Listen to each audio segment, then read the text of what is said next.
Tonight's speaker is Alan, and he's going to tell us how to get on better with everybody.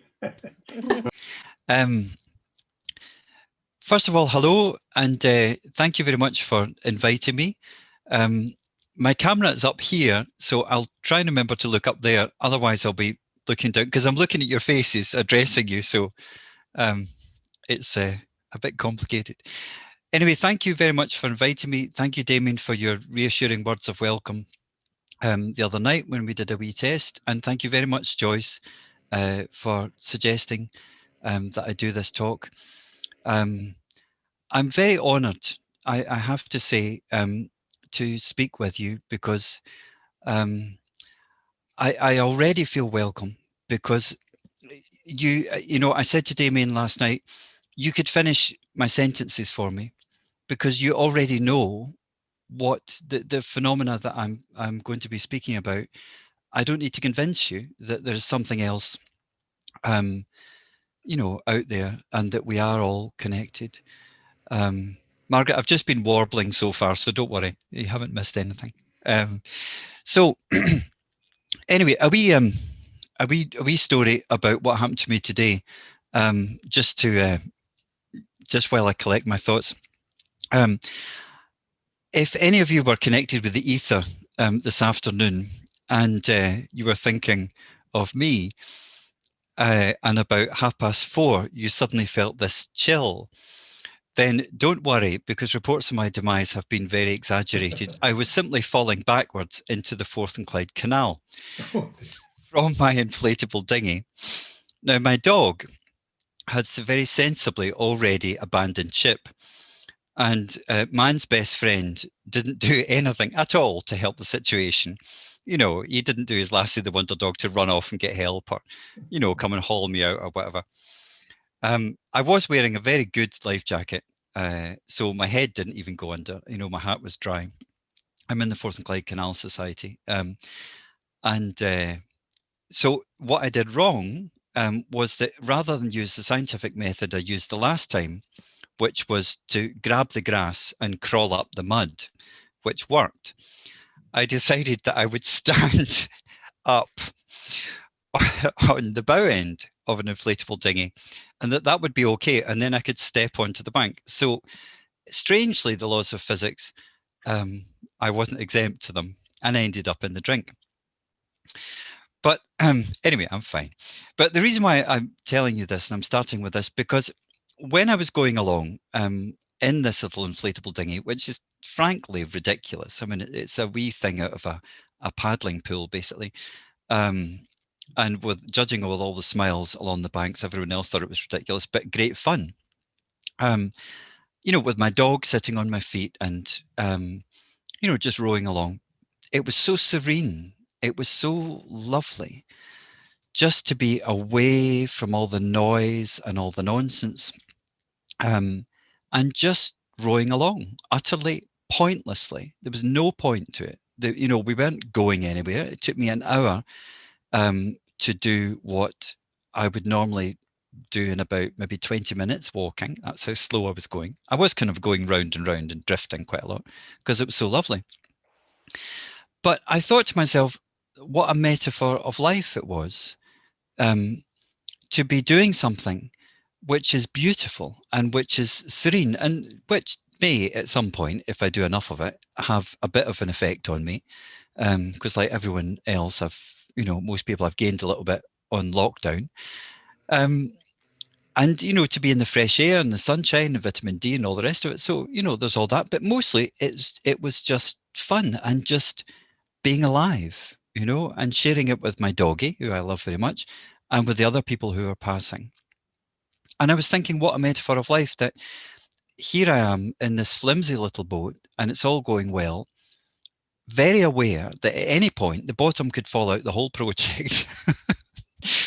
And that would be that. So it was something that was very lovely and very fragile, and something that I shared with people. And of course, boats are all about balance, as I found out at the end. And so that's what, pardon me, I want to talk about at the end. So what I thought, to give a little bit of structure, Although Damien was kind enough to say that you're not adverse to rambles, which is good, because I do tend to do that. I thought, first of all, I would give you a brief recap of growing up as someone who's sensitive to these kind of phenomena, and then talk about rootedness, groundedness, and then talk about reaching out, and then talking about a balance, and especially balancing our beliefs. So that's the plan, but you already know how my plans tend to go, so we'll see what happens. Anyway, my family are fairly traditional Roman Catholics, which means two things. One, that the supernatural is not anathema. You know, it's not something that we don't believe in. We do believe in it. But the default reaction of the Roman Catholic Church, the official Roman Catholic Church, to modern day miracles is that there's probably another explanation. So whenever anything happens, you know, whenever someone thinks that they're haunted or someone thinks that a miracle is being performed, then usually priests, bishops, and the hierarchy in general will disbelieve it and will do really everything in their power to disprove it. And you may know, in the process of canonization of a saint, there's someone called the devil's advocate who tries their best to say that this person did not perform any miracles and was not holy at all.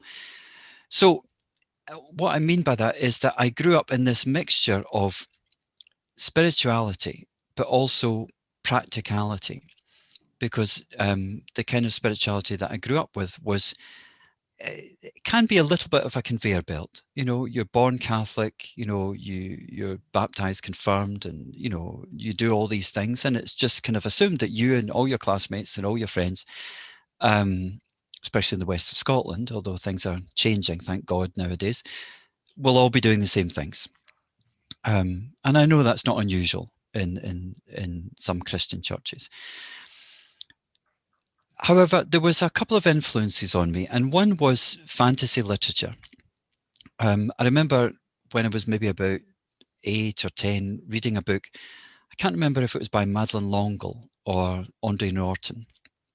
And it was about a group of children in a little village somewhere. And they had these gifts. It was quite kind of Celtic. And you know, there was magic and spell casting and changing, you know, transformations and this kind of thing.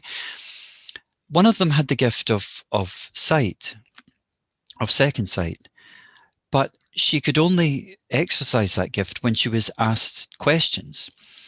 And the villagers asked her these questions and then left for the usual round of the day. And she became very distressed. She said, no, they didn't ask the right questions. And another little boy, they were out doing something or other, and suddenly he was seized by this overwhelming, terrible feeling of imminent disaster, that something was going to happen.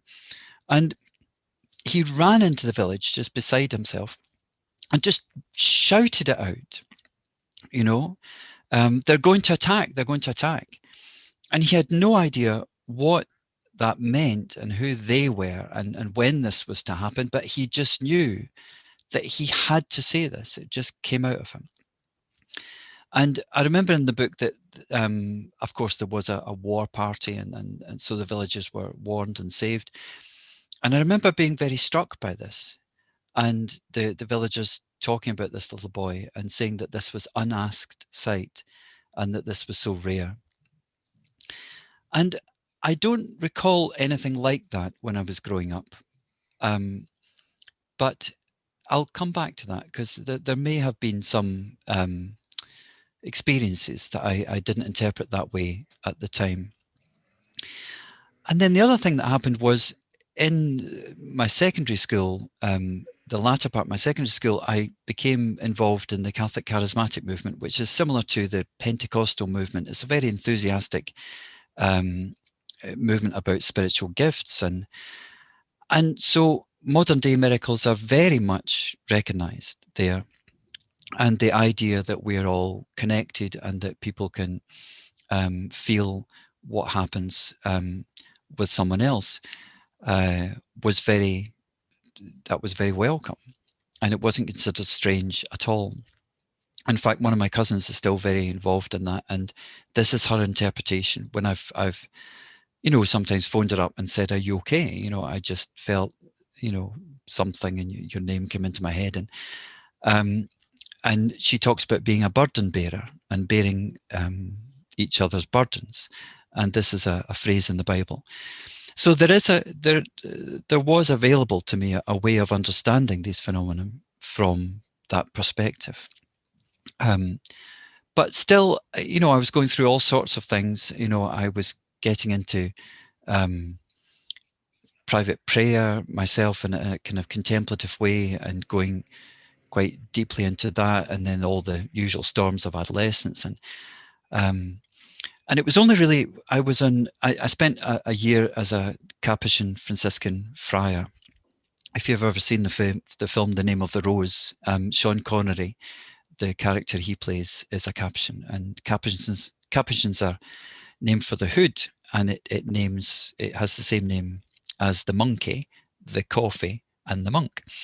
The cappuccino, the Capuchin monkey, and the Capuchin monk. That was a very profound experience of community. And when I left there after a year, I went to Israel. And there was the first big manifestation of what I began to call the vibes. And I've told that story, and it's on YouTube. If you look up Dr. Alan McManus, Clairsentience, there's my talk to the SPI, Strange Phenomenon Investigation Scotland, conference a couple of years ago in the Queen Margaret Union in Glasgow University. And I tell that story at length and some other stories. But suffice to say that in Israel, on this kibbutz, there was a major experience, which was shocking to me, of basically being pushed and pulled around by forces unseen, which I may or may not have been able to resist easily. And eventually finding someone who really needed help. I think she was possibly on the verge of suicide. And I think, I was just kind of grabbed, maybe I was just the only one wandering around. And I've interpreted that in various ways over the years. That was the most, I think the most dramatic experience. And also because it was so unexpected, it just came out of nowhere, and I just felt so foolish, just wandering around, not knowing what on earth I was doing. And after that, it happened another time in the kibbutz, slightly similar, although not as dramatic. The other person was not quite in extremis. And then when I went to university, I went to St Andrews, which is quite an interesting place. They say it's where there's two ley lines that cross, and there's lots of phenomena that happen in St Andrews that subsequently happen in the rest of Britain. And energetically, I think it's a famous place.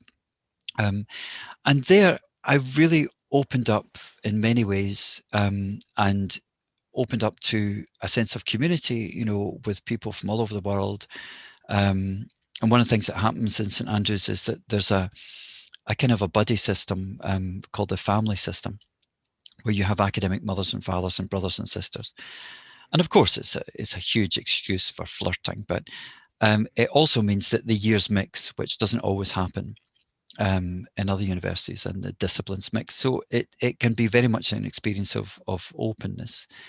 And what happened to me was that I became so ungrounded that I basically was, getting the vibes and running around to a friend and saying, "Are you okay? Are you okay?"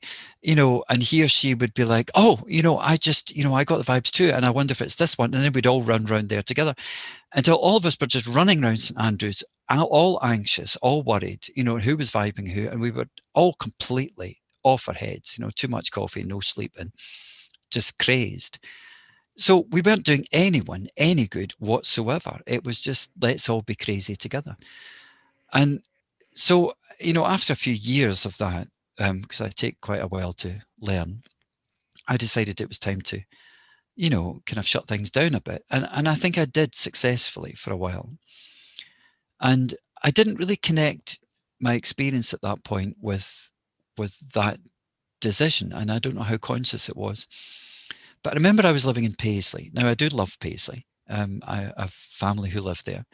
And I was quite happy there. But at that point in my life, I felt as if all the magic had gone. And it was very strange to me because I was used to doors opening. I was used to knowing when to do something and who to speak to and what not to say and what to avoid. And I was used to being guided.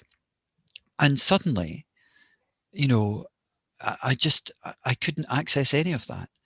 And I mean, I don't want to exaggerate. It wasn't, suddenly I became a muggle, after being a wizard. It wasn't, because my experience of all these phenomena is foolishness more than anything, and anxiety. And it's not something that I feel very much in control of.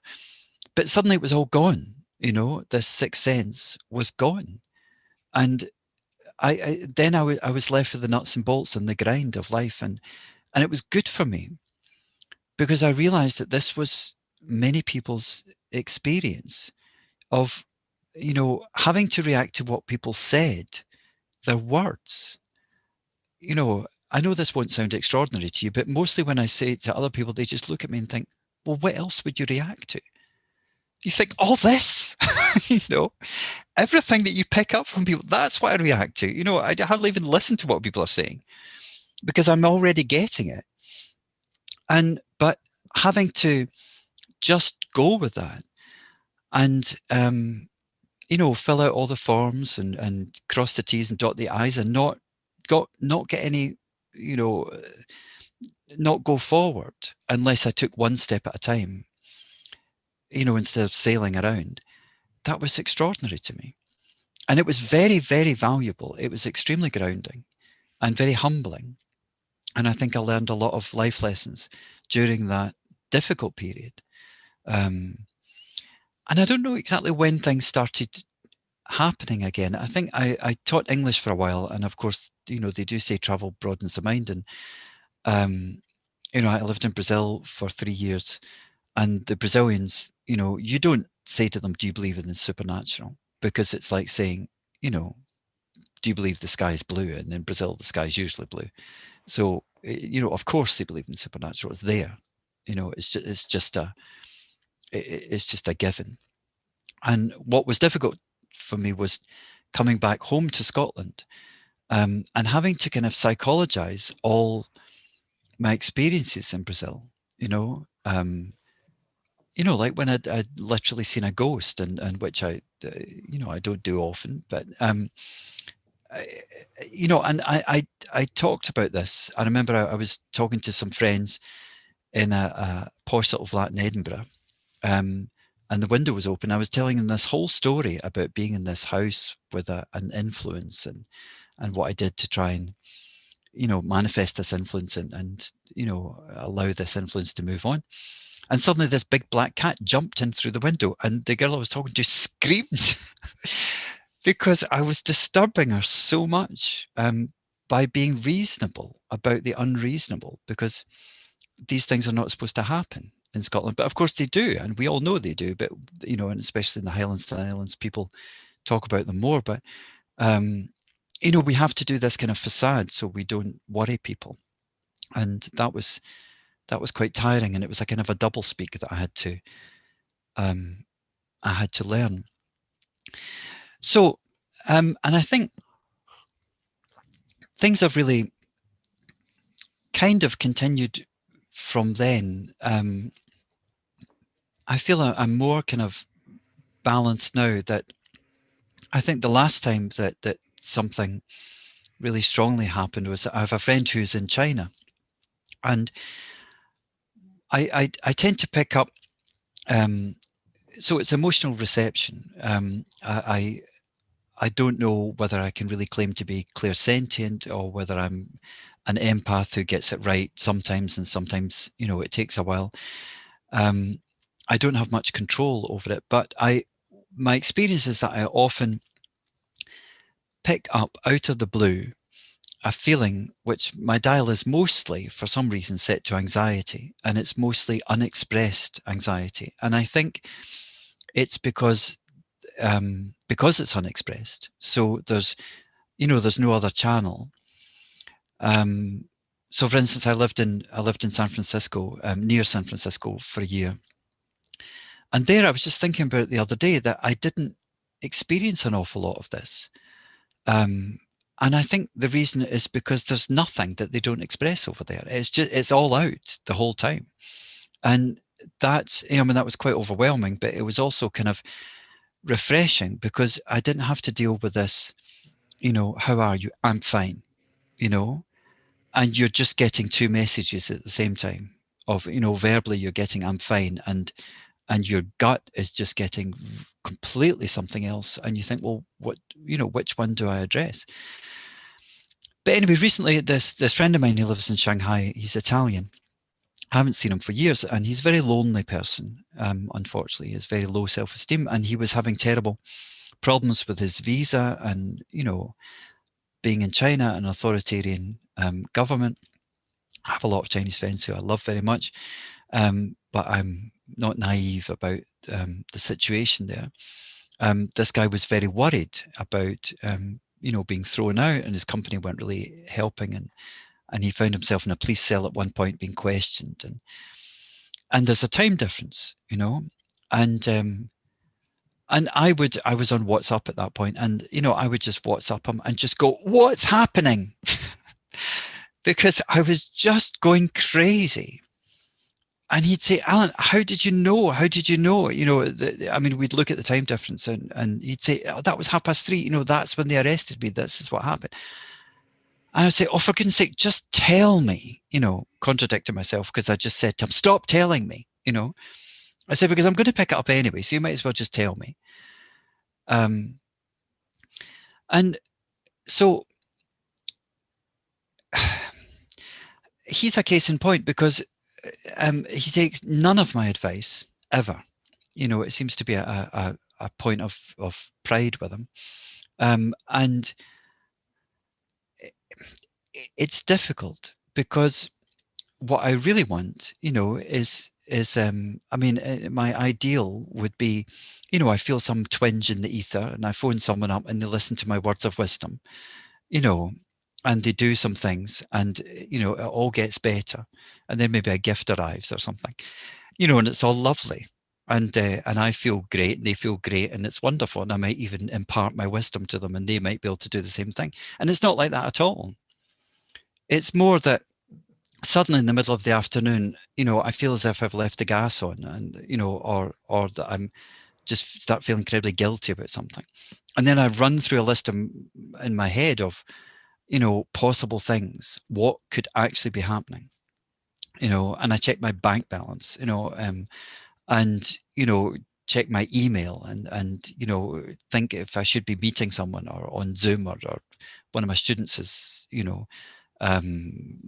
has phoned me or something, and I go through everything that could possibly be natural and normal.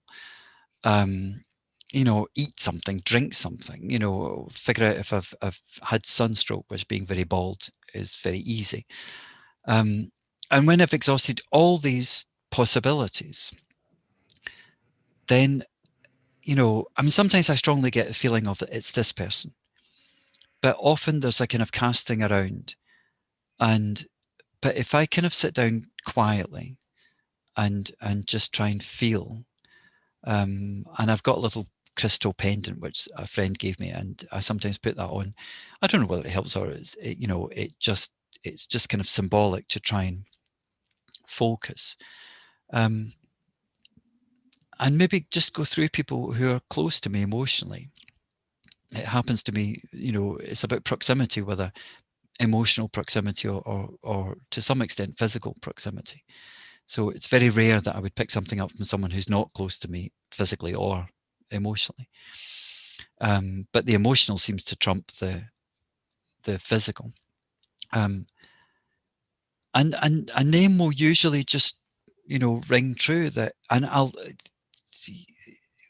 often sigh. It'll just be, that's it.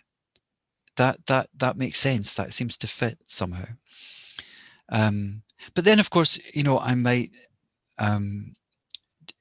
ask someone, just say, how are you? And of course you get, I'm fine. So you're not really any further forward. And so what I try to do is simply just be with that feeling. And I remember, so my mother's in her 90s, and my mother's English, her mother was from the West Highlands. And my mother, very occasionally in her life, has had prophetic dreams. And her mother, was the kind that, if a bird flew in the window, she would know that a relative had died, would know who it was. And so, when I speak about these things to the family, there's some skeptical members of the family, but most people accept, what's going on. And I remember speaking to my mother and saying, well, I often don't know who it is. And she says, God knows, so just pray for them. And that's what I try to do. But sometimes all I can do is just feel, just be there, just witness to the, there's a human being who's somehow connected to me, who's in anguish. It's not always anguish. I get happy vibes as well. Warmth, the whole range of human emotions. But for the most part, especially when I feel I have to do something, it's anguish. And when I talk to people later on, sometimes, they feel some comfort that I can just say to them, I was with you, I didn't know exactly what was going on, but I was just there. I could feel, I was accompanying you. You weren't alone. I know you felt alone, but you weren't alone. And just, as my cousin would say, just to bear the burden, just to be there with someone. And I think the other manifestation that happens is speaking for the group, and energetically what happens in groups. And I get into such trouble because I have a huge mouth, and it's a kind of a spiritual Tourette's, I'll be in a group sometimes, and it just feels as if all the tributaries of all these people's emotions, I'm just soaking it all up like a sponge. And then before I know it, boom, it comes out of my mouth, And I tell a lie, actually, because, I said that when I was in California, I didn't really feel this very much. But when I did feel it was when I was in class. I was doing a degree in spirituality. So you can imagine California. It was wild and wacky and wonderful. We'd be analyzing each other's dreams at breakfast, and, doing astrology, and, we spend afternoons doing Tai Chi and voodoo, and heavens knows. You name it, we did it. And it was all wonderful. And then I came back to Scotland, had to explain some of it, and people were horrified. Some of them. But anyway, I remember being in class, and what alerted me was that suddenly I became very, very anxious about these curtains in the student residence, and that we had to have these curtains replaced, and this was really imperative. And I was about to do something or stand up and say something, and then I realized that I personally wasn't bothered about the blasted curtains. I wasn't bothered at all. I had no opinion on this, and that all this that I was feeling was everyone else. And I think that was perhaps the first time, because I'm such a slow learner, when I thought, I actually have a choice in this. There's all this coming to me. I don't have to receive it. I'm sure this is, with you guys, this is, dowsing energy 101 boundaries, but with me, I was completely clueless. So I remember sitting in class one time, and and there was this feeling about something or other that was going on in the room, and I made the decision. I kind of saw it, like you remember I mean, for me in school, you might know more recently, but these artesian wells. I remember the little diagram, that there all these water sources around, and they would all sort of flow down. Then there'd be one in the middle, and boom, it would come up. That was my feeling, that I was the artesian well, and that all these water sources were trickling down to me. So what I decided to do was to block that outlet and kind of mentally, energetically push it down. And as I made that decision and visualized me doing that to push this emotion back to the people who'd been trickling it to me, suddenly about 8 people stood up in the room and started speaking at once. And then I learned something, a little. And that was that I don't need to speak for the group all the time. Because, with this gift, it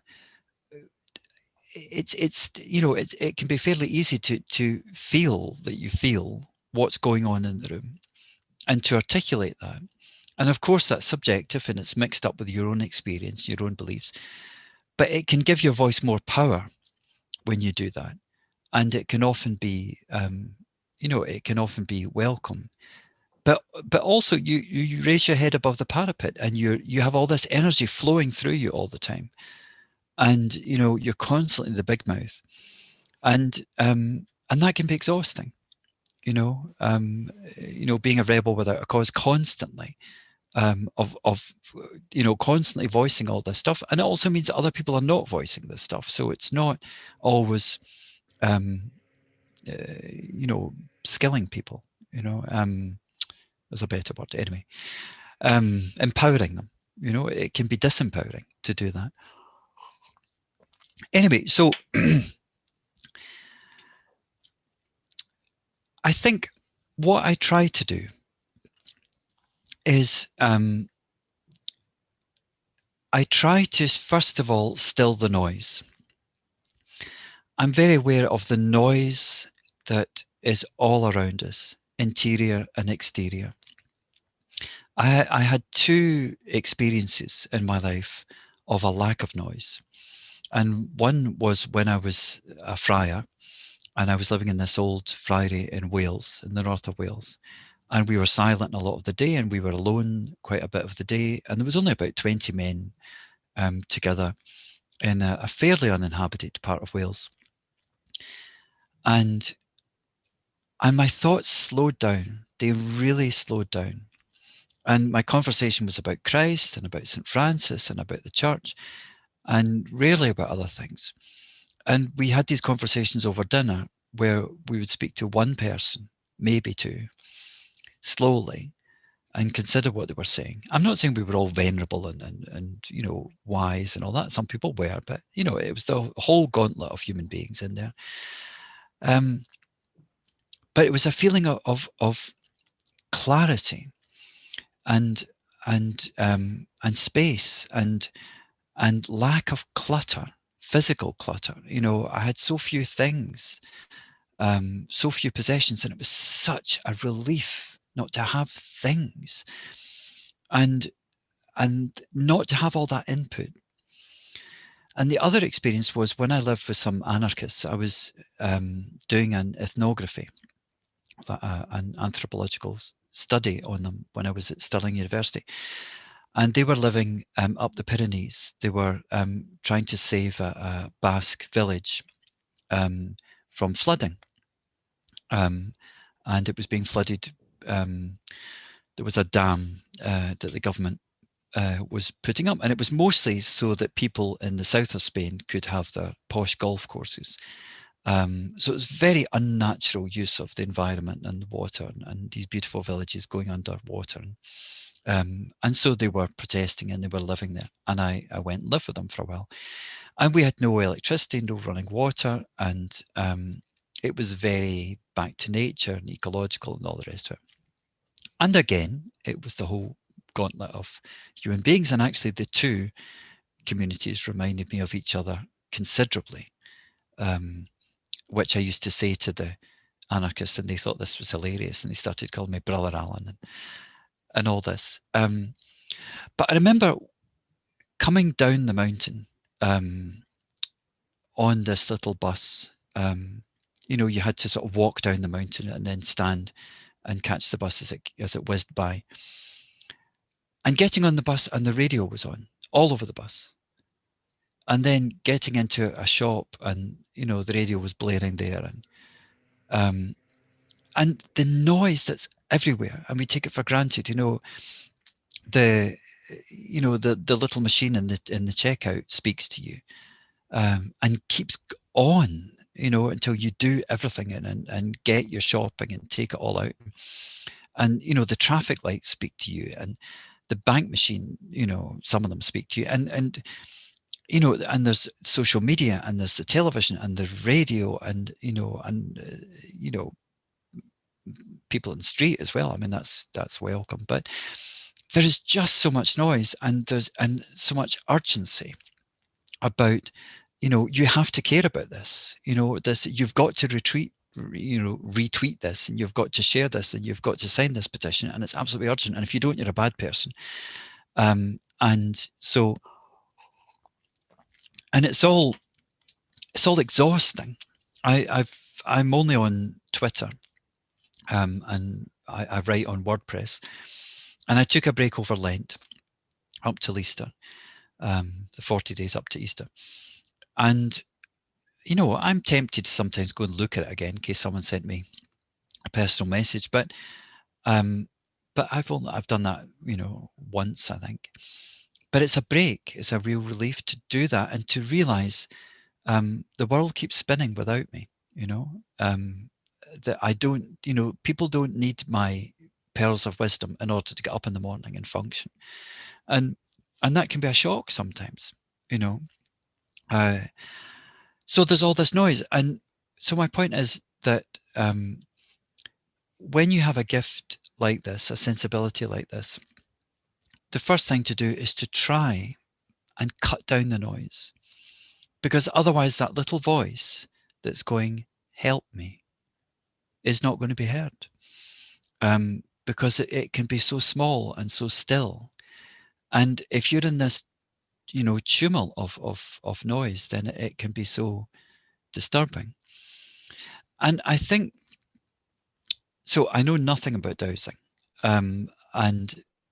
but I imagine that perhaps what you're doing, and you can tell me in the Q&A, is trying to distinguish between your, you know, maybe physical things that how your body reacts, how the instrument that you're using reacts, things that, you know, that would be natural, that would be run of the mill, and something that's extraordinary. And with me, it's kind of similar, because I'm trying to distinguish my emotions, you know, my normal emotions, from something extraordinary. You know, why am I feeling that? And I know there may be some overlap, because it can often be a feeling in my body. You know, the emotion can be quite somatic, and I imagine for yourselves as well, it could be that when you're dowsing, there's an emotional experience there too.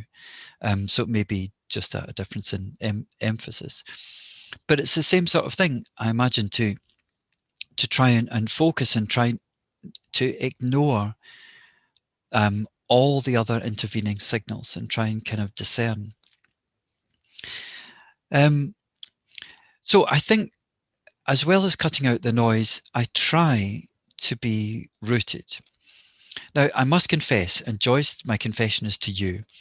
When I was talking to you, Joyce, you inspire me. You're the person that I know who is most serene. And when I talk to you, I just feel like a whirlwind in comparison, you know, and I think, oh my goodness, I should, you know, I should be more centered. You know, I should be taking more time and doing all that stuff, because I know it, you know, I know what I should be doing. I mean, I don't always do it. So when you were kind enough to invite me, you know, for this talk, I thought to myself, right, for 1 minute at 1 o'clock every day, I'm going to sit down and I'm going to open myself up and just pray for the world. And even if I do nothing else all the rest of the day, so to put this into perspective, and it's not much of an excuse, but so I live with my mother. I moved back in with her. She's in her 90s and her memory is not good. I'm also a writer, I'm a proofreader, and I work part-time at Glasgow University, looking after various students. And I have a dog. So, there is a lot going on. And living with someone whose memory is not good, there can be a lot of repetition. And if I'm ahead of the game, then I can put in place routines and be organized, and that can be calming and reassuring. And if not, if I neglect to do that, then there can be a kind of a loop of anxiety. And then I have to deal with that. So sometimes trying to get time, uninterrupted, serene time for myself is difficult, but it's not impossible. Or my situation is not unusual, especially over lockdown that we've all gone through. But anyway, I decided to do this. And the good news is, even though I didn't always manage to do it, I mean, 1 minute a day, honestly, but I didn't always manage to do it. But even doing it a little bit sometimes, and of course sometimes it would lead on to more of that, it made such a difference. It made a tangible difference in my life to just be more centered, because I know this stuff, and it's just really good for me to be reminded. So thank you, Joyce, for reminding me. So doing that kind of thing does really help, because I think if you're getting all this input, if you are rooted, then it means that you're not going to be thrown off balance, and you are more likely to know. I mean, if you think like a tree that has good roots, if there's a wind blowing, then then the branches move.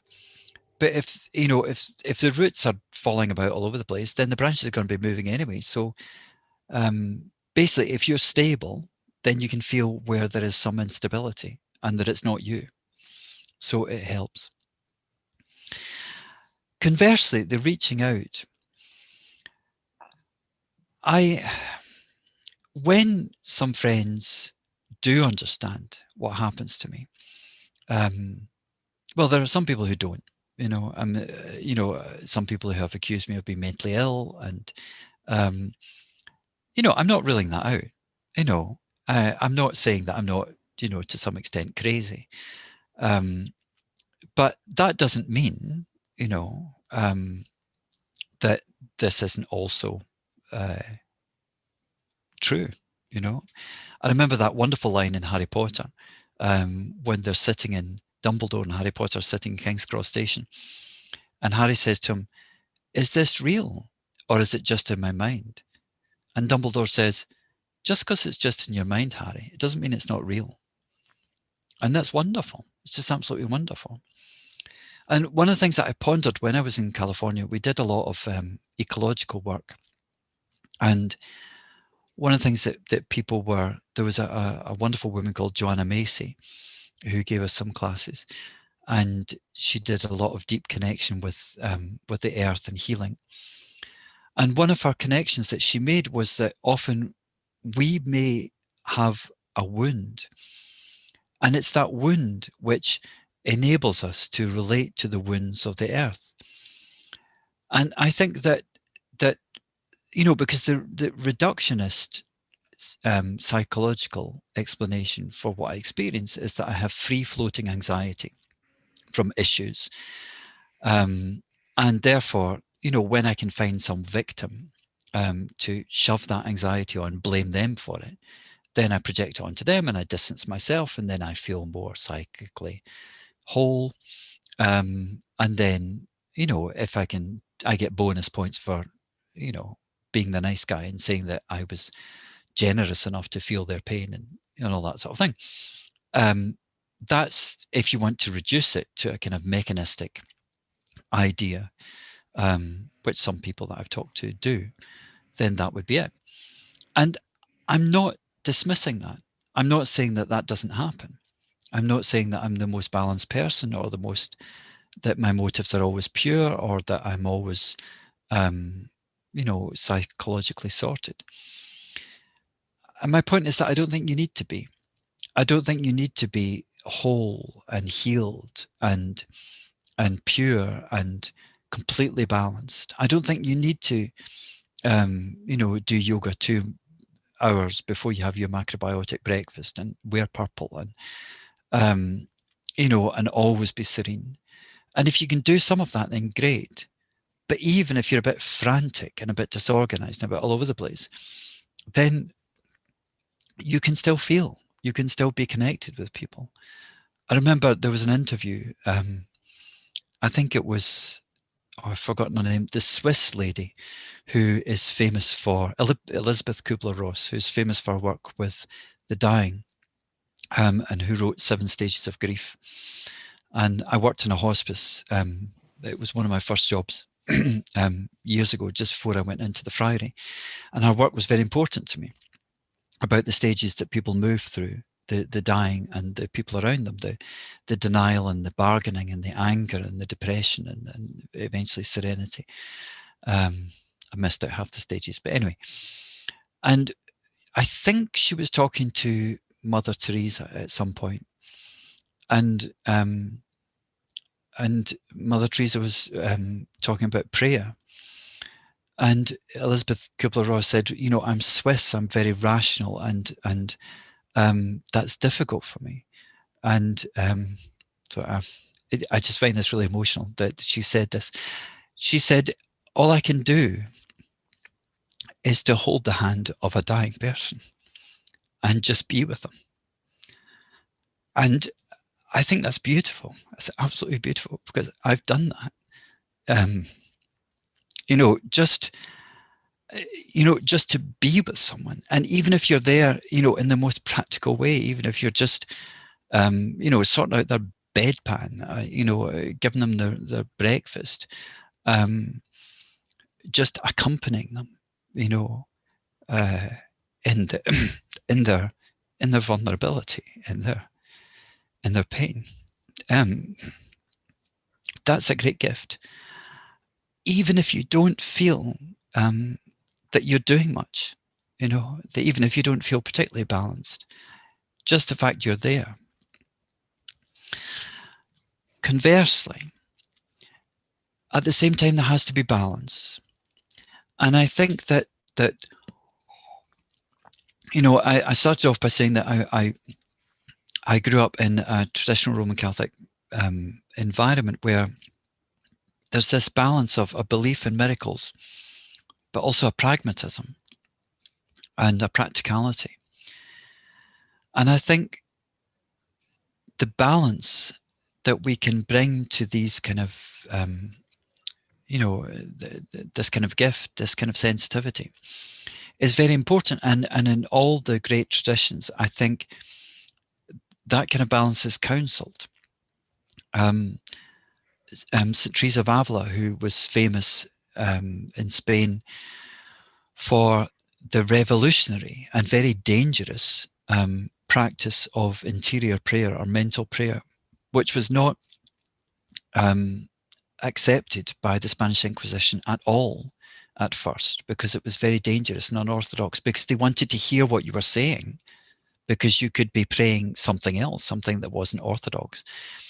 And there's a lot of evidence that that spirituality actually had Jewish and Muslim spiritual roots. It's very, very similar.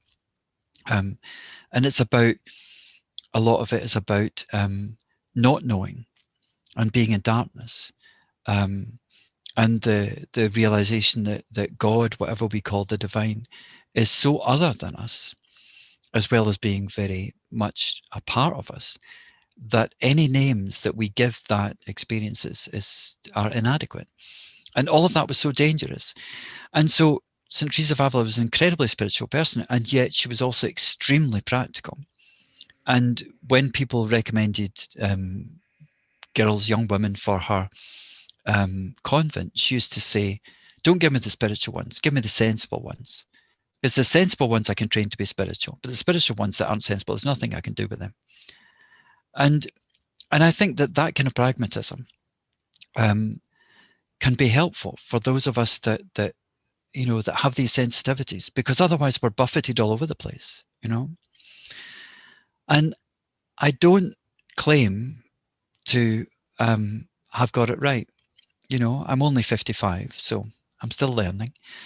But it's what I try. So I try, when I feel something, I try to settle down and to eliminate any other possibility of an influence, and to try and focus on who this might be. Sometimes it's not like that. I mean, sometimes I'm literally just pushed around, and then just bang, there's the person right in front of me. And when I identify the person, the vibes go, they just vanish, and it's like, there you are, because they're not necessary anymore. I only have that experience because I'm so stupid, because I need to be pushed around, otherwise I wouldn't know what I was doing. And so I think it's about balance. And sorry, there was some other pearl of wisdom I was going to say, and it's completely eluded me. I'll come back to it. Yes. Okay. Hopefully it will come back to me in the question and answer. Yeah. So really, that's my experience. So yeah, I think that's what I want to say. So I'd love to know your thoughts, and I'd love to hear your questions, and I'm really curious to know what, if anything, of this chimes with you. As individuals or as dowsers, what's different, and that would be great to hear. So thank you for listening. Thank you, Alan. Thank you, Alan. That was great.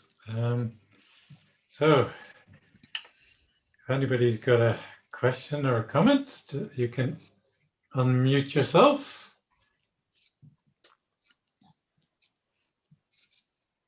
That was great, Alan. That was fascinating. Thank you, Pat.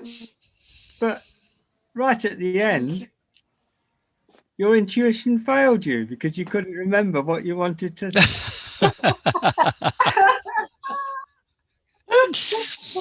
That's true. So where are we in this world if the mind can switch? I think it's a good point. I was talking to a friend recently, and I was saying that I think during lockdown, it feels to me as if, your computer goes really slow because it's working on something in the background. Well, I think for a lot of us, that's our experience, because, there's all that going on. I'll do it with the other hand. All that going on behind us, in the back of our mind, and whatever we think about the situation, we're very aware of it. And this year, more than any time in my life, I can be quite absent-minded, but I find myself, sort of in the middle of a sentence going, where am I going with this? And I think it's because my mind's working on something else. And I think that can be quite exhausting. And also, the thing I completely forgot to say was that this year, as an empathetic or sensitive person, has been really difficult.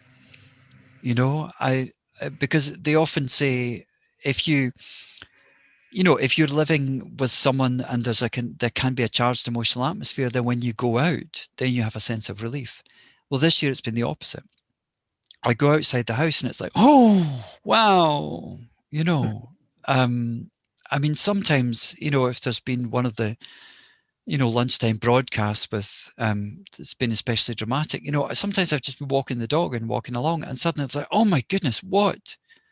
I live outside Glasgow, about 10 miles outside Glasgow, cycling along the canal, going into Glasgow. one time I almost fell off my bike. It was like hitting a wall, and it was fear. It was just fear, and it was just tangible. So I think that, you know, there's all that, and those of us who are aware of these things, we're just dealing with it. We're dealing with it all the time, you know. And even if we're not so sensitive, it's exhausting. I mean, going shopping is exhausting. The dance that we do around each other, you know, whatever our beliefs about the whole thing, it's just exhausting. And so I think this year more than ever, it's been really important. I don't think I've done it very well, to be grounded and to be balanced. Well, I like to get out into the world, nature if I can. That I find helps a lot to get grounded. It seems to me sometimes the further away you get from people, the easier it is to be grounded. And I suppose the same must be true for you in terms of the physical and the emotional space between people. The more distance there is, the more you can be inside. You know, there's less noise, as you said. That is a very key point, isn't it? To reduce the amount of noise that happens all the time. Yes. I must say, though, I find social distancing or anti-social distancing very stressful. I would much rather, you know, the usual mixing, because I won't get political about that point, but just in terms of energy, you know, I don't find it restful at all. Yeah, I think because it's unnatural at the moment. Yeah. That's. But I guess what I'm trying to say is sometimes if you're removed from people, then you don't need to worry what they're thinking or what you're doing. You're just there by yourself, and you know, there's not so much noise anymore. Yes, no, definitely, and really being in nature, you know, it can be lovely. You know, sometimes when I'm, very rarely, it's happened to me. You know, I remember when I lived in Glasgow one time, I was wandering along the banks of the Kelvin, and I just walked inside the aura of a tree, and that had never happened to me before. Yeah. And it was just green and lovely, and I just stood inside this aura of this treeishness, and it was just like being an Ent, you know, in Tolkien. It was just great. And of course, it can happen with people, you know. You know, sometimes if someone gives me a hug and you just kind of bask in their aura, and you're like, oh, you know. I'm sure you know all this. Yes, it's true that yes, we're very well. I find we're very much influenced of what's going around us. So there's your own, like it's almost like there's the own stuff going on inside of it in me, and then there's stuff going on for other people outside of me, and sometimes and they clash sometimes, yeah. And that creates that noise or that friction. So, but yeah, and it's a good thing though. So sometimes, but yes, so sometimes I find that in a large group it can be very confusing because you're getting so many different signals off people, whereas a small group it's much easier to cope with, I think. I find that there was an episode in Charmed, that, you know, that American TV series about witches, and again in Buffy the Vampire Slayer, which is basically a rip-off of Charmed.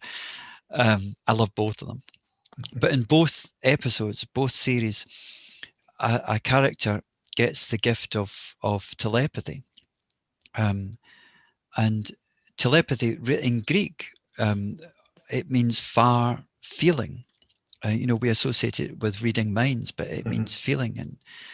And in both occasions, it's wonderful. You know, they can read people's thoughts, or they can feel people's feelings, and they know what's going on. And it's very, very exact. It's not like my foolishness. And then, of course, it becomes utterly overwhelming because they're just aware of the burden that everyone's carrying. And so my experience is not, it's not as much as that. But for instance, so I remember, years ago when I was younger, and I used to go with some of my friends to gay bars in Glasgow, and I remember walking into one, and it just depended on the mood I was feeling. If I was feeling buoyant because I was surrounded by good friends, who I knew well, and they liked me and I liked them, and each of us individually had a good friendship, then I was okay. If not, then I walked in and I felt as if the walls were just smeared with despair. And I'm bisexual, I'm not being anti-gay, but simply that a lot of people going to those places have had very difficult lives, and have not been affirmed, and there can be a real this feeling and a kind of falsity of like, it's fine, because in a disco, as they used to call them, in a club, it's very important to look good and look happy and my life's perfect and all that. It's the whole Facebook thing, and that kind of thing is so difficult, so in a happy party, that I can be the life and soul because it all comes to me in it, and I feel I can kind of celebrate it and mix with it, and and work with it energetically and boost it even more, and that's wonderful. But sometimes other friends who have got more of a thick skin, we'll be sitting in some place and I just think, oh my God, I need out of here. It's too much. And, might be the place itself or the people, but just the atmosphere. And I'm sure you understand. Alan, can I ask, did you have these sensitive feelings when you were a child at primary school? Did you always feel, because you're a very intuitive person and sensitive, and did you experience things like this when you were a child? It was something I said I would come back to, and of course I didn't. I don't know, not that I recall, but I was a very kind of wistful child. I was very intellectual. I was quite a loner. I was interested in deeper questions about things, and I would read a lot, on spirituality and mysticism and things. But I was also known as a complainer. I wasn't a lovely little child at all. And if there was something wrong, I would voice it. And in later years, I've sometimes wondered whether maybe what I was doing was picking up something, because these complaints would come out very strongly. It was maybe picking up something that was in the group, that someone was feeling that was disgruntled in some way. And maybe I didn't have the capacity to put a boundary up there, Yeah. And you spoke about being brought up in your traditional Catholic family, which I also come from a traditional Catholic family. But did you feel as though, because it was heavily disciplined, did you feel as though you couldn't maybe express yourself the way you wanted to, or you felt kind of caged, or did you have a sense of freedom, like even with your parents and within your school? I think that I definitely felt repressed. Definitely. I think that there was definitely a feeling of not being, emotional. I lived in a lot of Latin countries when I taught English, and I really enjoyed that, because it just felt more natural to me. I mean, English is the only language I know where the word emotional is negative. It's insane. It's really insane that that we would take a human sensibility and say, she's very emotional, don't give her the job, and it's a bad thing. So So yes, I think I definitely felt constrained, but not, you know, I don't know if that's just Catholicism or just Glasgow or just Scotland, or, you know, Yeah. you know, or just the upper working class community that I grew up in. But definitely a sense of constraint. You know, St Andrews was quite freeing in some ways, Yeah. because of that. I sense that maybe this is chiming for you, Jackie. Actually, I was just I think you've had a really colourful, eventful life and many great experiences. But you spoke of your Catholic upbringing, and then you became a friar, and you're very spiritual. So I was just wondering. So, and then you pray every day. So I think you are a very religious person. It's obviously not going to leave you. But in your travels, do you not think many disciplines are all trying to achieve somewhat of the same thing? Because when I attend the Dowsers meeting, we get lots of different speakers in speaking about different disciplines. But I always think that they're all similar in many ways, and they're all trying to reach that pinnacle.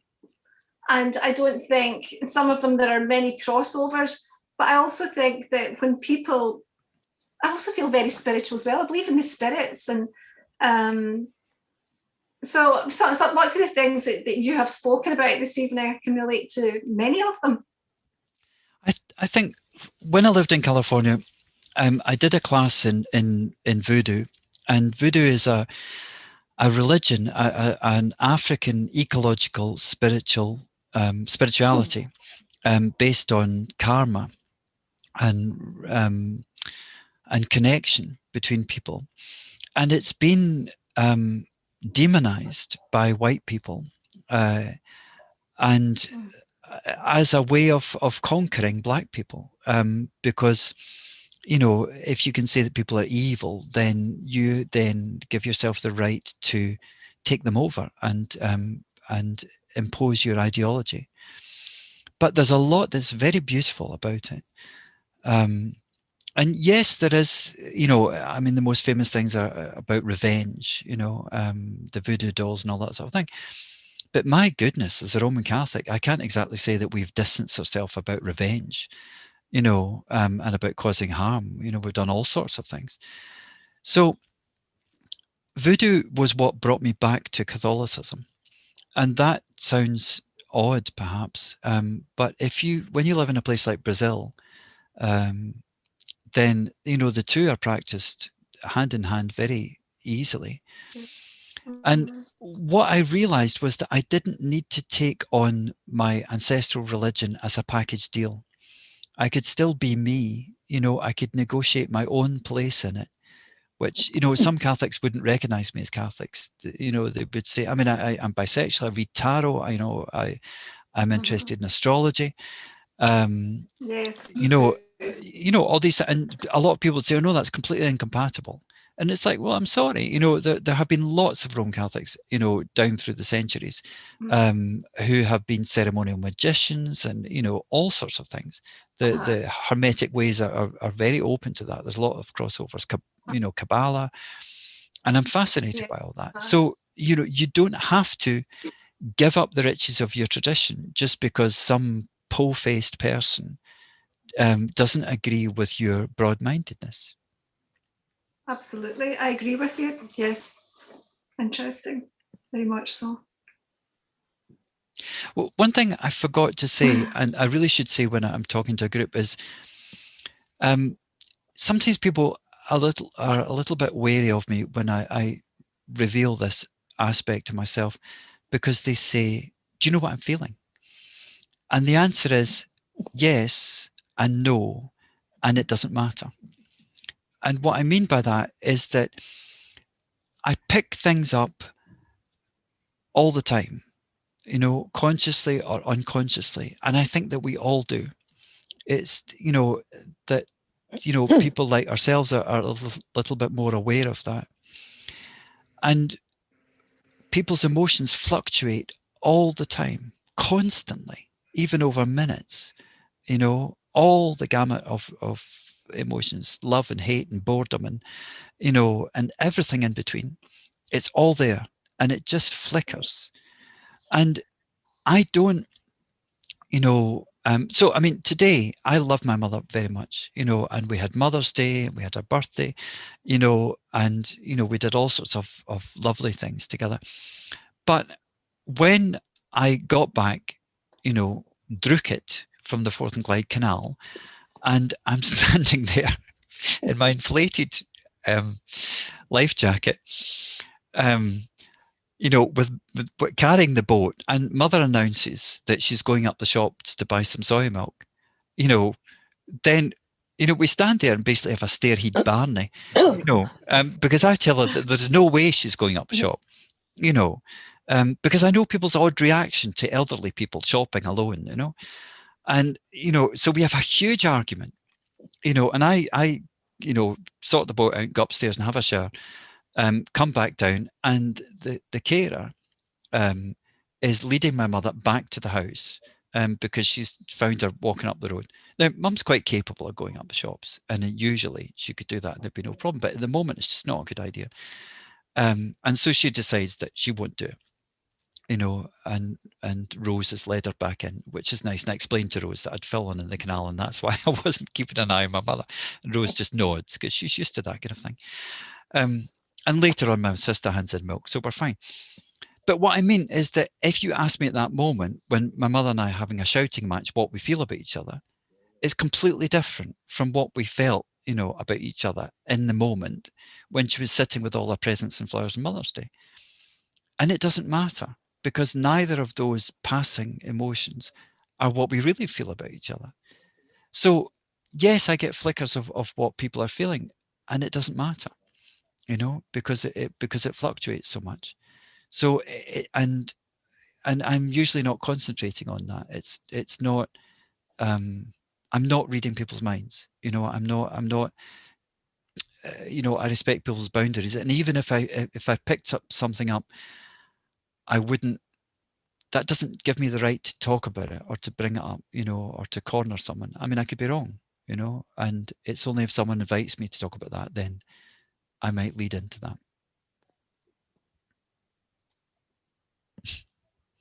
You make a very good point there about how things change, and the same is very true with dowsing.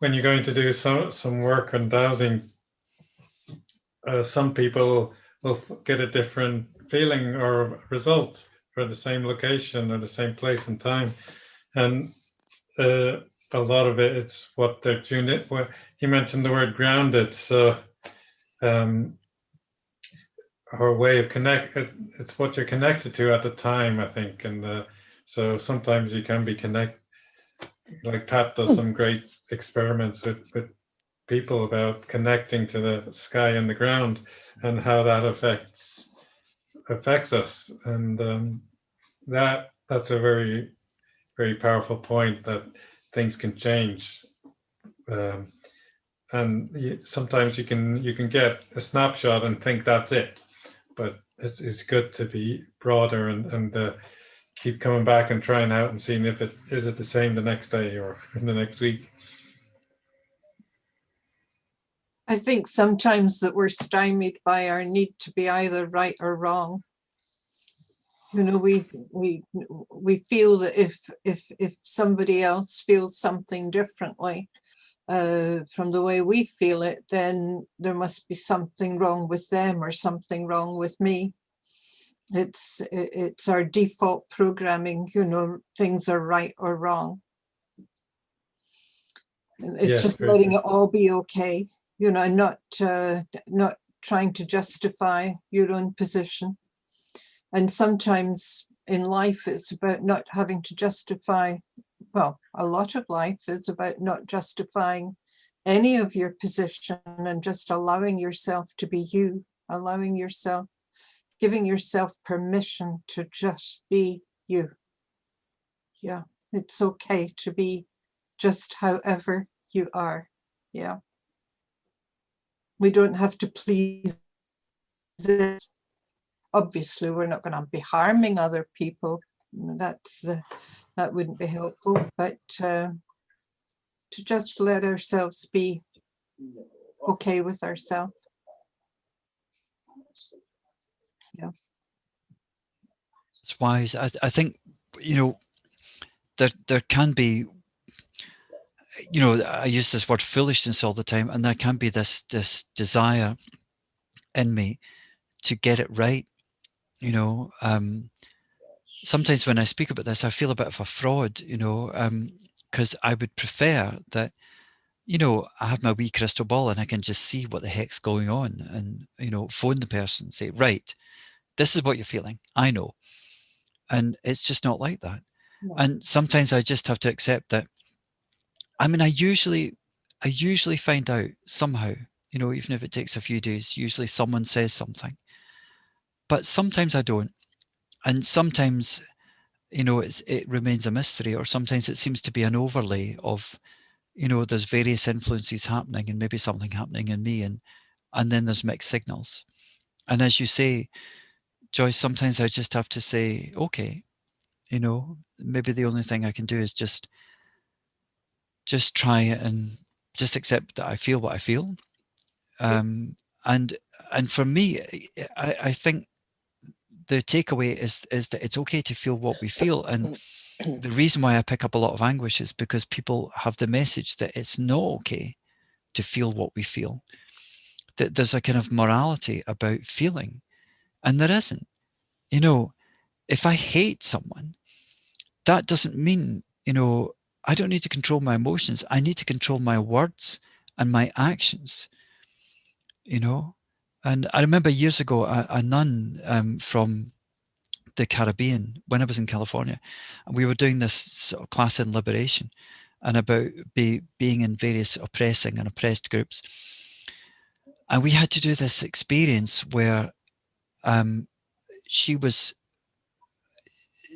on this little circle as if it was an island, and she was pushing me out, you know, and we were kind of embodying black people and white people.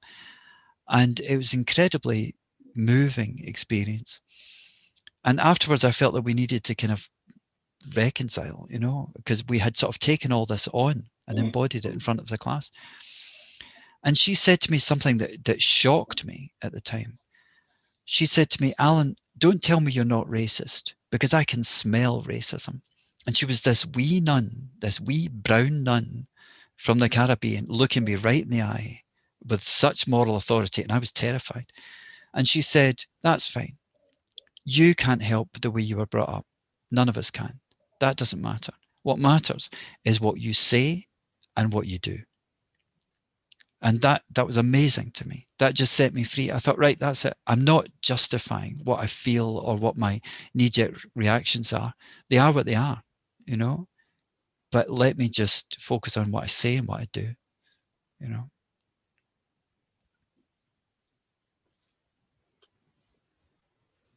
So that raises questions for me about feeling and then rationalizing feeling, and where the basis of our assessment comes from. So you've had a wee time in academia, and so have I. And I can remember walking in the door of the academic institution, being straight away aware that there was something out of balance in relation to me. It wasn't out of balance, but and as it happened, I chose to stay the course and go right through it to try and work out what was out of balance. It was a technical department, right? But it raised the question, where is our judgment coming from? And some of your stories are about times when you've not been consciously judging, but yet you and quite a lot of us have got a background of education, and we've been taught to be rational. Mm. So if we can switch off the rational, would it solve all the problems? The problems of place and feeling. I don't kind of what I'm saying, but to talk of feeling can be to be talking of judging oneself. The rational is there to safeguard us from our old fears, our old guilt, our old conditioning. But the We don't rational that we can have, Joyce, can be two thoughts. It can be what we naturally experience as being rational and what we've been taught. That's what I'm saying. Yes, this is what I'm saying. We've been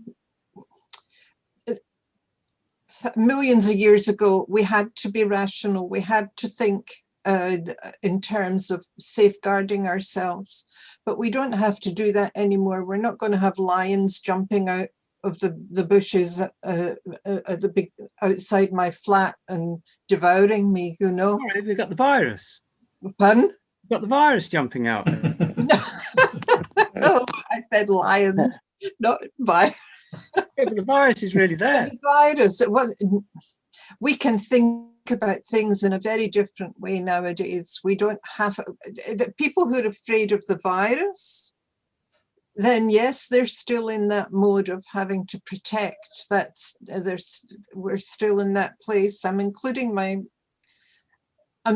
myself because I don't know whether I am or I'm not. I don't think I'm afraid of it, but there may be some part of me that's stuck in, you know, in the recesses of my reptilian brain, you know, and if I'm, what happens there is you're in reaction mode.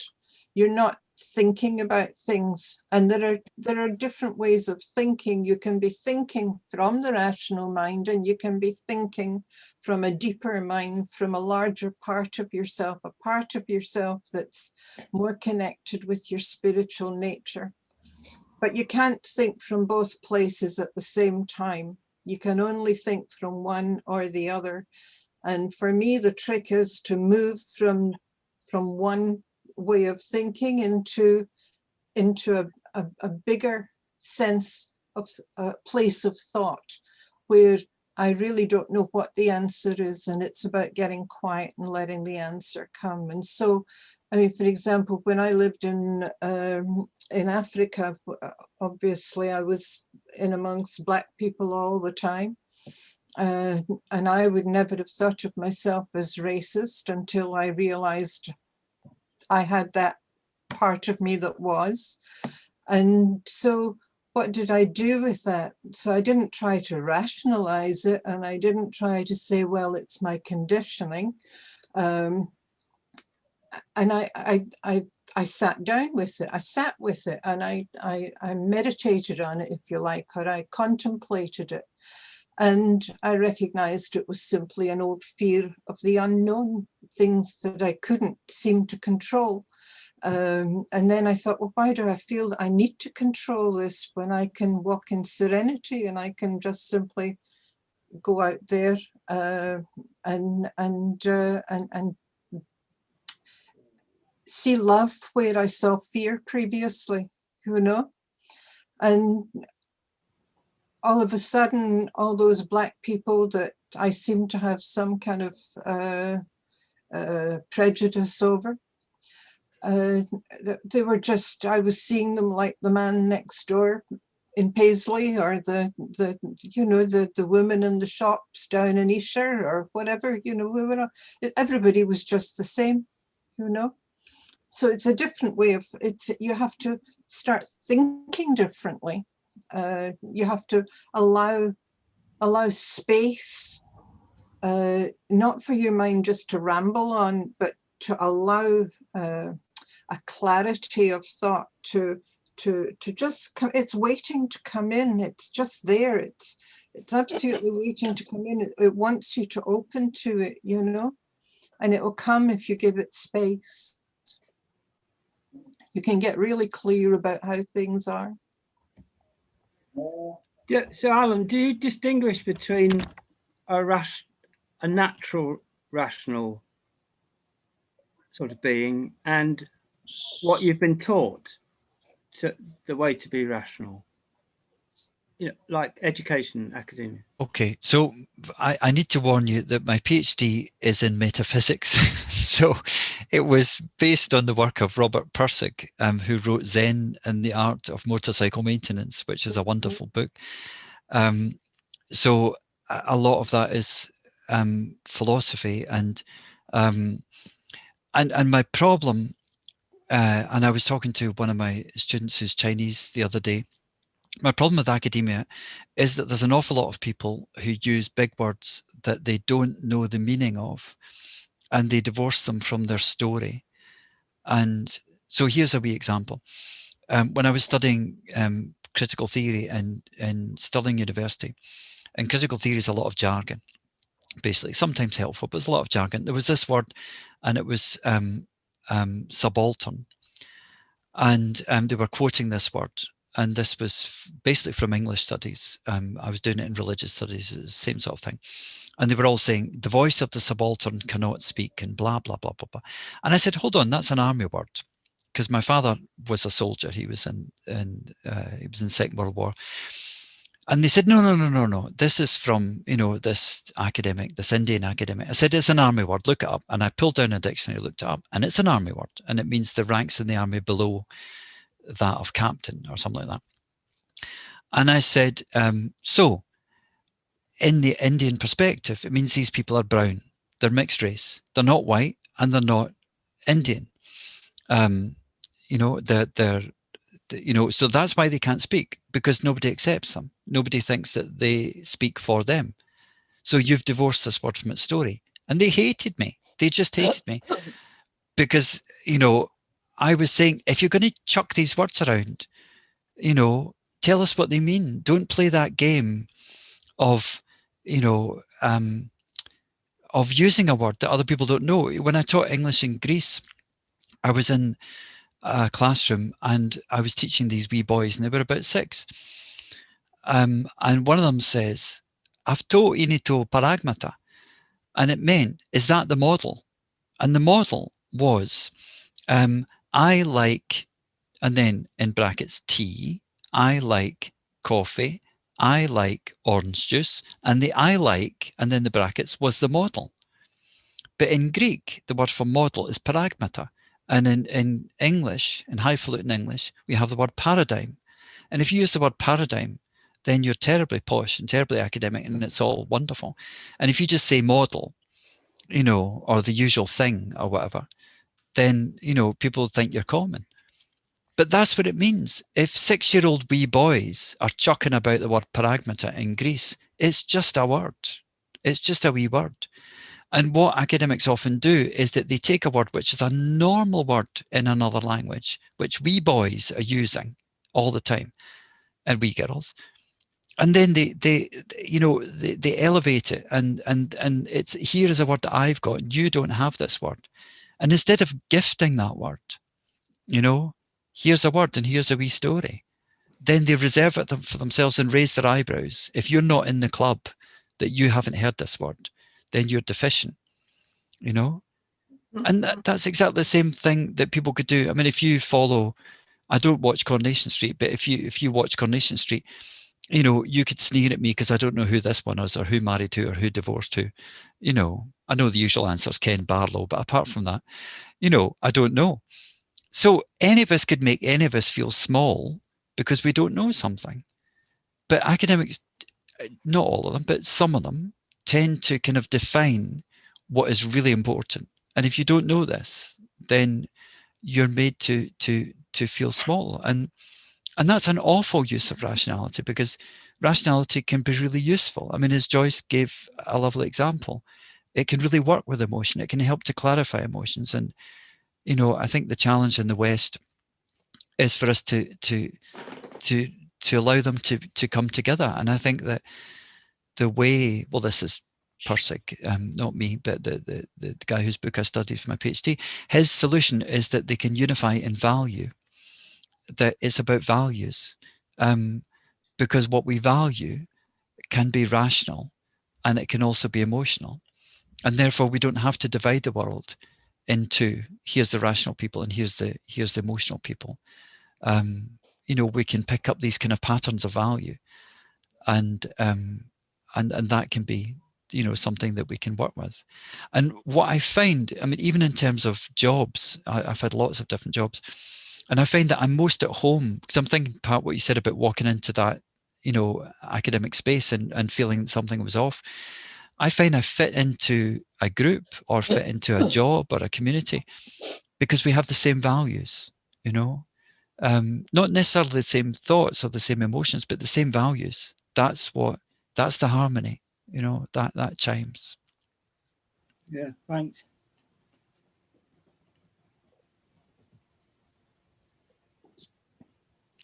Can I ask, just out of curiosity, what has lockdown been like for you as dowsers? Is it extraordinary, or is it just a year like any other ones? Because for an empath, it's very strange. For me, it's been wonderful. I've absolutely loved every minute of it. It's just been, it's kind of like having the permission to just, not that I need permission, but it's like nobody asks you, why aren't you going anywhere? Why aren't you doing anything? Why are you sitting meditating all day, you know? It's just terrific. It's been absolutely wonderful. I've got to know myself an awful lot better than I did before lockdown. Yeah. I know that'll take another couple of years to complete, but who cares? Right, you got 6 months and report back. Write a PhD. Jackie, you were going to chime in. Well, at first it was quite challenging for me because I lost my father to COVID, and my mother had COVID, and they were both in hospital at the time, dying at the same time, but Mum pulled through. And this was away at the beginning of lockdown, so the family received lots of support and attention in the community because it just hit and it affected us quickly. But I get through it fine, you know. I think it hasn't affected my mental health in any way. You know, I still get out for my walks. I have a disability and still go on with my life, and I take part in lots of Zoom meetings. But I think we've got to try and deal with what life throws at us. I think what's important in life is that we can communicate with others as regularly as we can. And being out there, doing the part with nature, is trying to have that balance. And so I always try and make the most of that, and that's what I do. So that hasn't had a huge impact as such, but it was still quite challenging at the beginning.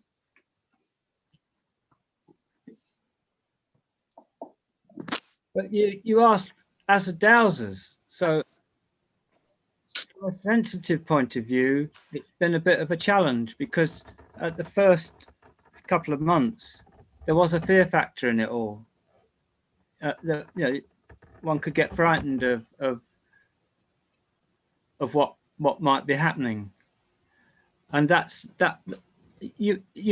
I wouldn't have shown it sort of openly, but I could tell underneath that there were questions going on that you hadn't had before. So that got in the way of being sensitive.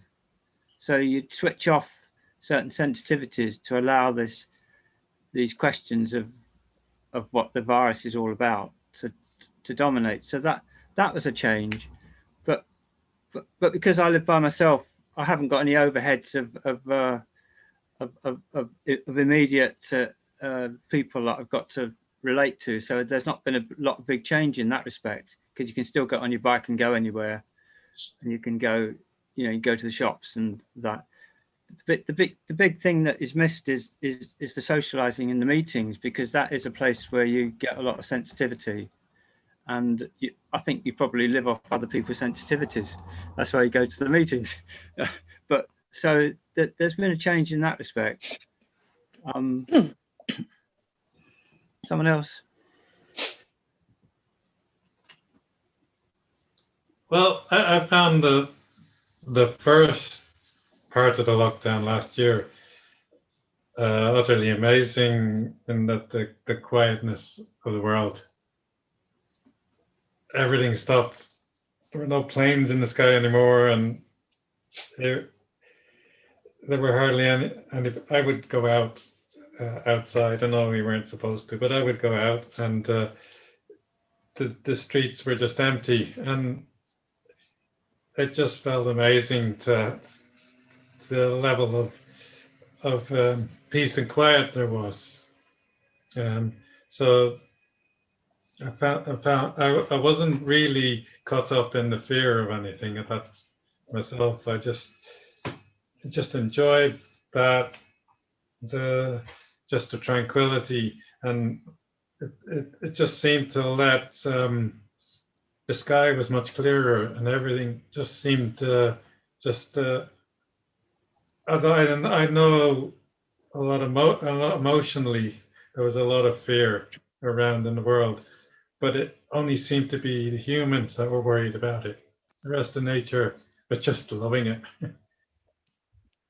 And I think I picked that up a bit. That was just that real, just a totally unique time for the world. I don't think it'll ever be like that again. Jeanette, if you want to speak, can you unmute?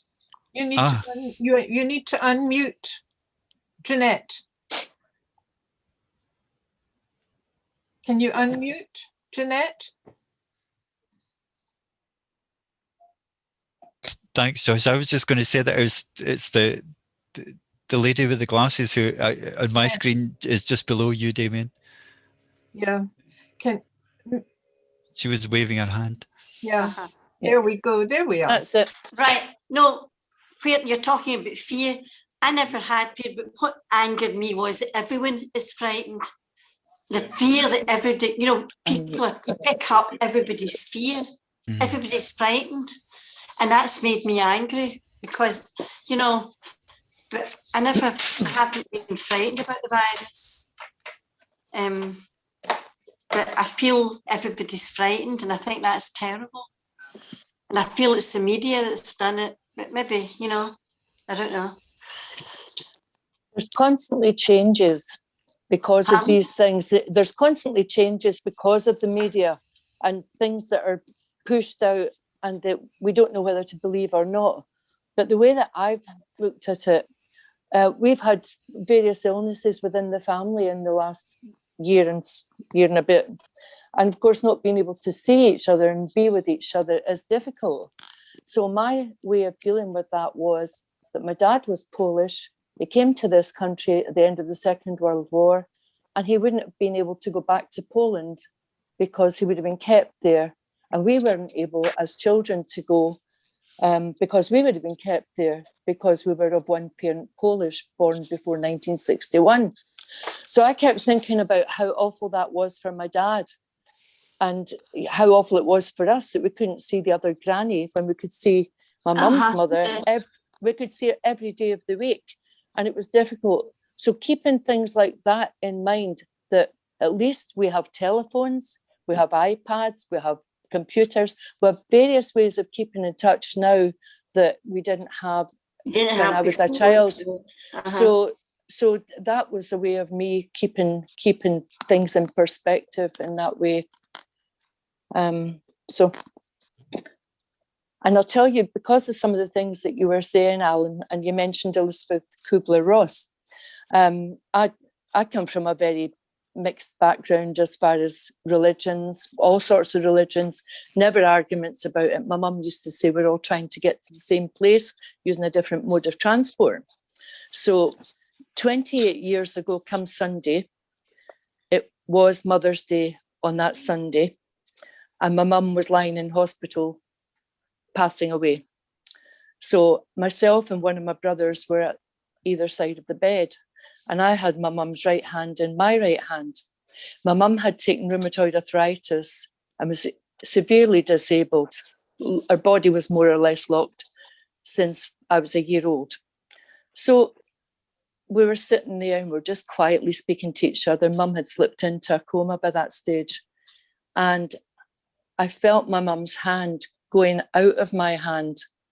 And as I looked at her hand, it was still in mine. And that was the moment she passed away or moved to another place.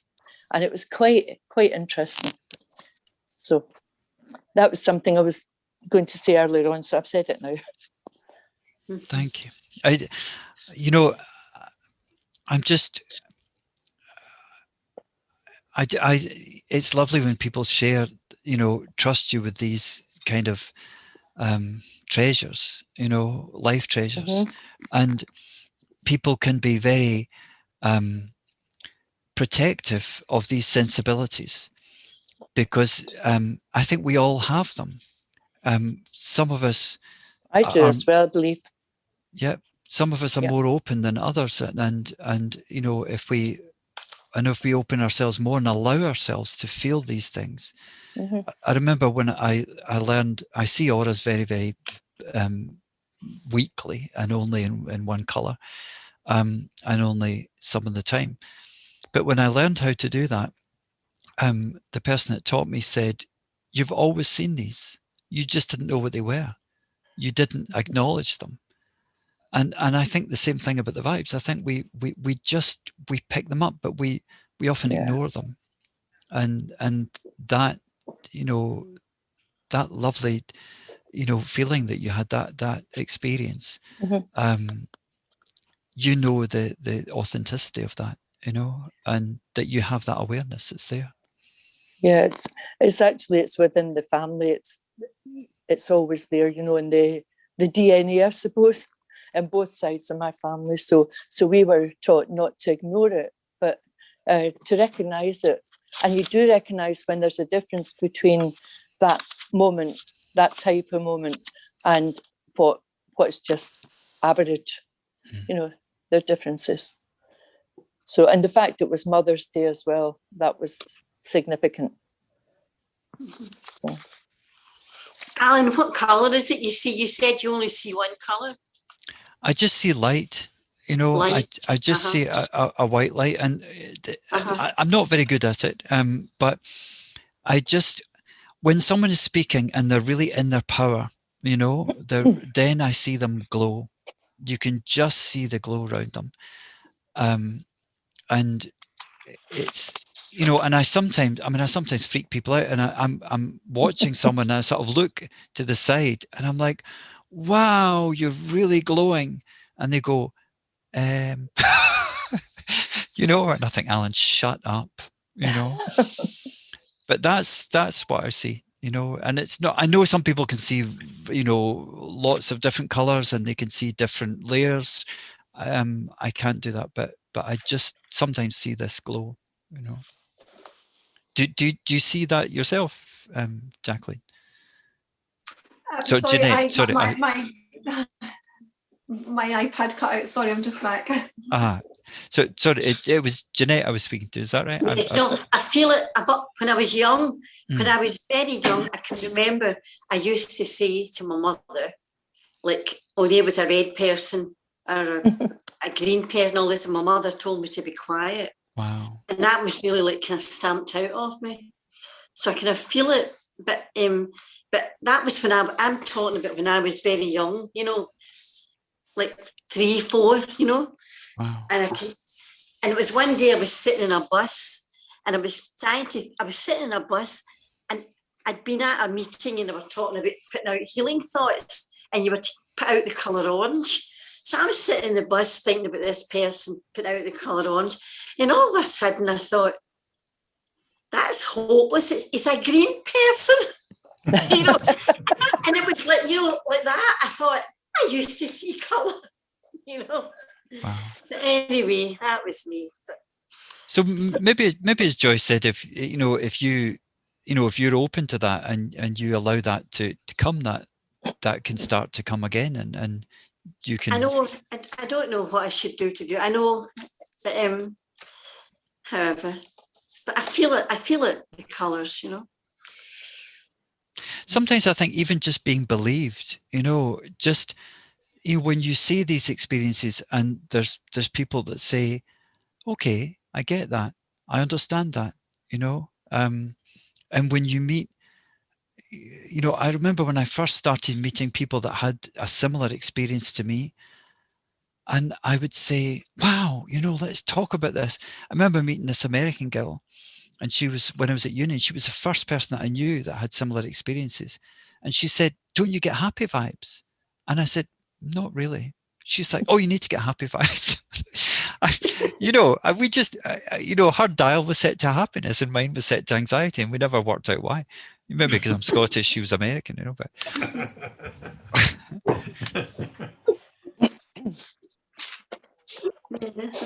Well, a few years ago, there was a man came over and he had his camera that he hooked up to a computer and had some software, and he was taking pictures of auroras. So yes, so if a camera and a computer can do it, well, we certainly are able to do it. Yeah, yeah, that was Thornton. Yes. I've never had the experience of, you know, I know, and I greatly respect the Society for Psychical Research. I've not had experience of that kind of empirical, you know, scientific investigation. I'm not sure if I'd be a good subject of it because it's so emotional. What I feel that, you know, and you know, it feels so passive. You know, I don't really feel that I kind of. I mean, sometimes I've tried to, you know, one of my friends in uni used to give me photographs, usually of guys that she fancied, and said, I would say, vibe him out. You know? I'd be like, well, you know, and it was a bit of a show, you know. I don't know how much of that was really what I was picking up, you know, but, you know, you say a lot of things, some of them are going to be right, you know, but, you know, I don't think I've ever had much success at being active about this. It's been more of a receptive thing. Maybe that's something I could develop. I know some people who are clairsentient have psychometry, where you hold an object and you can feel, you know, the past in the object. For me, it's very much, it's an immediate thing. You know, it's about this person right now is feeling this intensely. You know, so I don't think I'd be very good at you know, sitting in another room while someone's concentrating on coloured circles and things, because, you know, to me that's not very emotional, so there wouldn't be much to pick up, you know. So that's just not my gift. You know, other people have that, but I don't, you know, or it hasn't developed.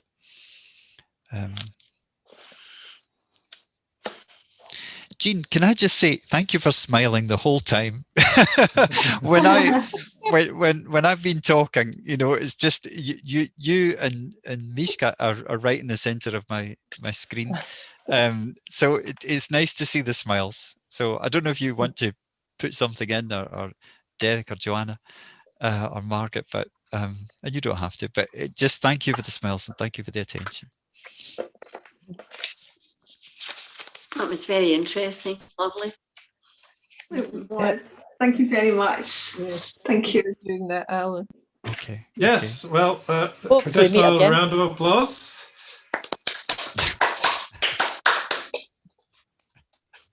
Thank you very much, Alan, for a wonderful, stimulating talk, both intellectually and emotionally, and how that we can all see reflections on our dowsing abilities of how, and similarities, and it's it's like you're dowsing emotionally, and we're sort of dowsing more more energetically, or more not emotionally, more usually. So thank you very much, and well, we'll have another meeting in a month's time, and all go well. All right. Thank you very much, everyone. It's been a Thank you. pleasure. Thank you, Alan. If anyone wants to you know, inquire more about this, you know, sometimes people feel they want to talk about their own experiences and how they might be able to advance them. I don't know if I've got much to that's helpful, but if I can help anyone in doing that, then feel free. Damien has my telephone, and Joyce has my email. Where'd you stay? Where'd And you stay? Alan, yes. Alan, what did you say about this Queen Margaret's Union, the YouTube? Oh, right. So if you look up Dr. Alan McManus, the reason I use the doctor is because I don't want Alan McManus, the snooker player, to be blamed for the fact that I've got a big mouth, right? So Dr. Alan McManus, if you put that in inverted commas and then plus and then Claire Sentience. Claire Sentience, right. Claire Sentience, CLAIR. Oh God, I can't even spell it. It's all right, I know how to spell it. Sentience. Okay, you guys know how to spell it. Claire Sentience. And it will come up and it's the... Okay, it's SENTENCE. There's an I in there. IENC. Yeah, Claire Sentience. And if you... if you put it up, Dr. Alan McManus, Claire Sentience, it should come up on YouTube. Or even if you just go to YouTube and put in Dr. Alan McManus, it should come up. It should come up, right? And That'd be the interesting. QMU, and it's a talk about an hour, and it's kind of in parallel to what I said today. It's a bit more structured.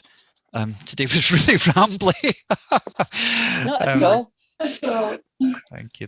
Alan, Very good. Alan, one important point. Are you spelling Dr. DR and a dot after it? Or are you spelling it DOCTOR? Just DR. Just DR, no dot. Yeah. Okay, thanks. Yeah. And that's... Where did you stay, Alan? Kirkintilloch? Yes, Kirkintilloch, yes. Oh, maybe we should organise a walk along the canal to continue the discussion. Oh, yeah. Do you stay in Kirky? No, but it's only up there. Oh, right. Sure. That would be nice. Just get my number from Damien and just give me a wee text. Yeah. And so if anyone wants to talk about these things, feel free, just contact me. Anyway, thank you so much. It's lovely to meet you.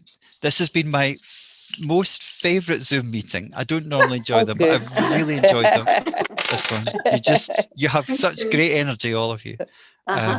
You're just, I can just feel you're lovely people. And hopefully it'll be in person next time. That would be lovely. I really look forward to that. Okay, bye and happy dowsing. Okay, thank you.